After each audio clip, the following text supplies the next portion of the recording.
வணக்கம். நான் உங்கள் உமா ஹைமவதி. காமன் விளக்கு கேள்விப்பட்டிருக்கிறீங்களா? தெரிஞ்சுக்கலாமா? வாங்க கதைக்கலாம். இது வேள்பாரி பாகம் 2 தேவவாக்கு.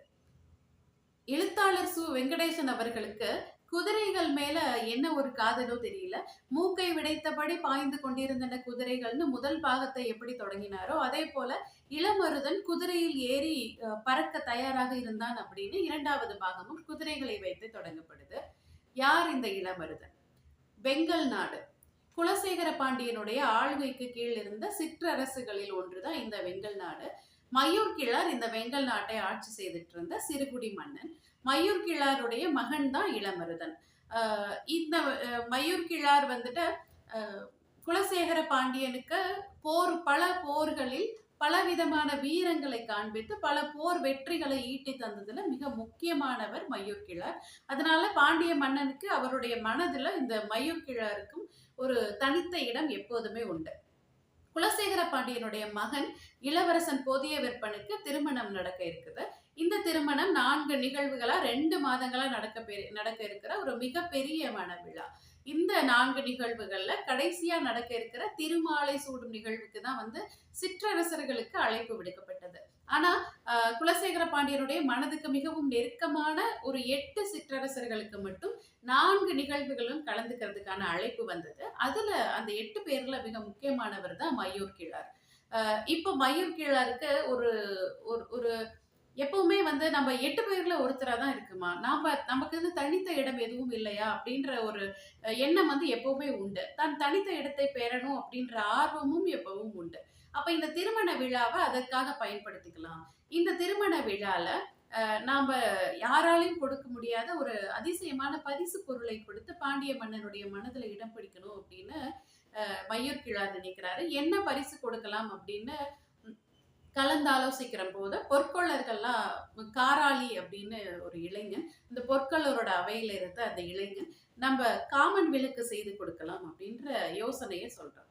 காமன் விளக்கா அப்படின்னு கேட்கிற போது இப்போ குலசேகர பாண்டியன் போதிய விற்பனுக்கு பரிசளிக்கிறதுக்காக, இந்த திருமண நிகழ்வுக்கு பரிசளிக்கிறதுக்காக ஒரு பாண்டரங்கத்தை கட்டி கொண்டிருக்கிறான்.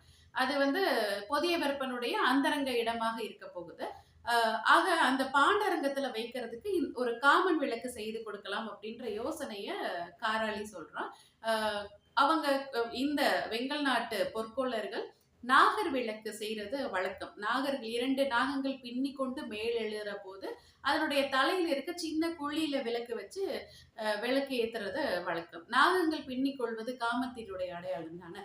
இத ஒரு மாதிரியா வைத்து ஒரு காமன் விளக்கு செய்து தரேன் அப்படின்னு காராளி சொல்ல, நல்லா இருக்கும், பாண்டரங்கத்துல ஒரு முதன்மையான இடம் பெறும் நம்ம விளக்கு அப்படின்னு மயூர் கிழார் நினைச்சு செய்து தர சொல்லி சொல்றார்.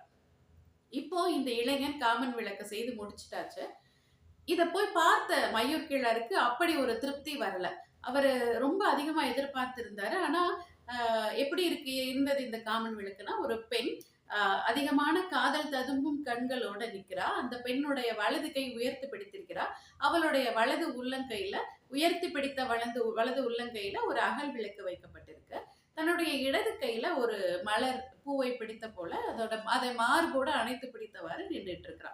இவ பக்கத்துல அந்த பெண்ணை கட்டி அணைத்தவாறு ஒரு ஆண்மகன் காதல் ததும்பும் கண்களோடு அவ பக்கத்துல ரொம்ப நெருக்கமா நிக்கிறான். இதுதான் அந்த விளக்கு. இது ரொம்ப சாதாரணமா தான் இருக்கே அப்படின்னு சொல்லி மயூர் கிழாருக்கு ஒரு எண்ணம். ஏன்னா குலசேகர பாண்டியன் பெண் எடுக்க போற குலம் அப்படி. யவனர்கள் குல பெண்ணை தான் குலசேகர பாண்டியனுடைய மகன் புதிய விற்பனுக்கு கல்யாணம் பண்ண போறாங்க. யவனர்களை விட அழகியலில் அவ்வளவு சிறந்தவர்கள் இருக்க முடியுமா?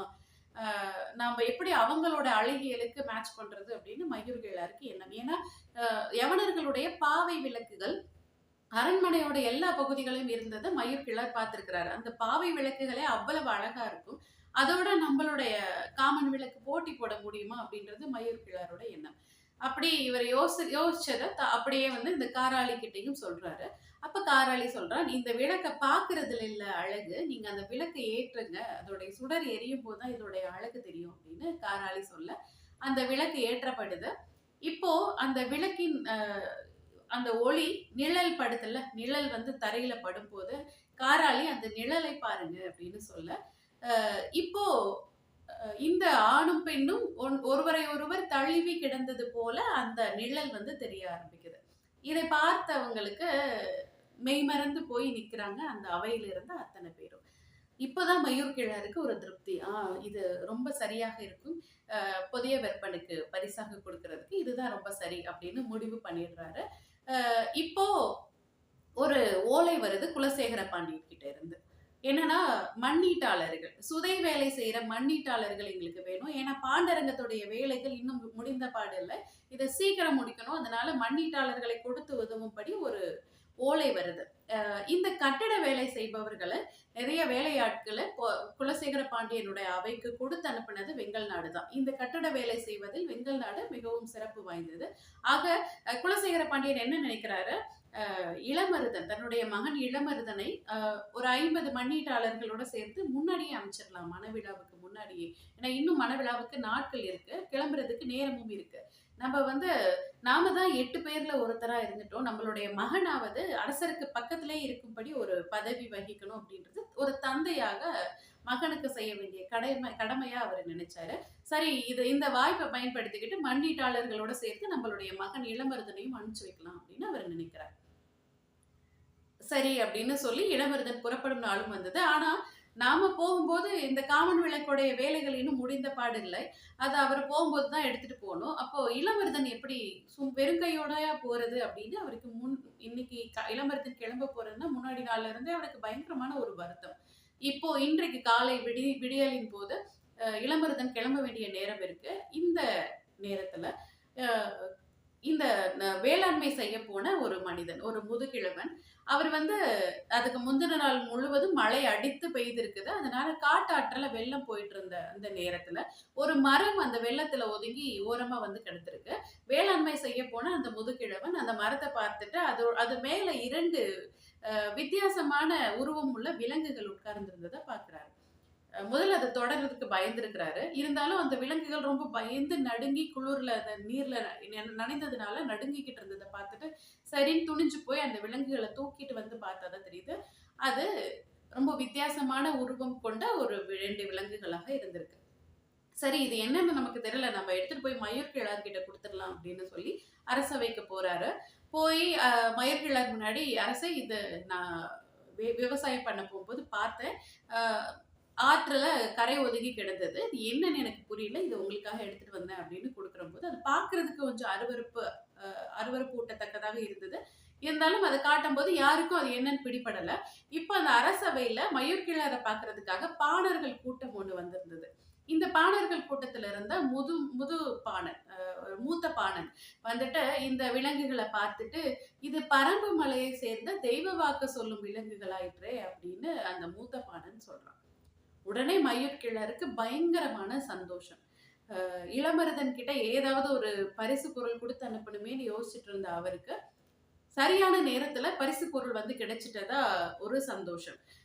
அப்போ இளமருதன் கிளம்ப தயாரானவன் மயூர்கிழார் கிட்ட விடை பெறதுக்காக வந்தவன். இவர் எதுக்கு இந்த ஏதோ ஒரு விலங்க வச்சு பார்த்துட்டு இருக்கிறாருன்னு போய் பார்க்கிற போது அவர்கிட்ட இளமருதன் கிட்ட மயூர்கிழார் சொல்றார், நீ எடுத்துட்டு போக வேண்டிய பரிசு பொருட்கள் வந்து சேர்ந்துருச்சு அப்படின்னு சொல்லி இளமருதன் கிட்ட கொடுக்குறான்.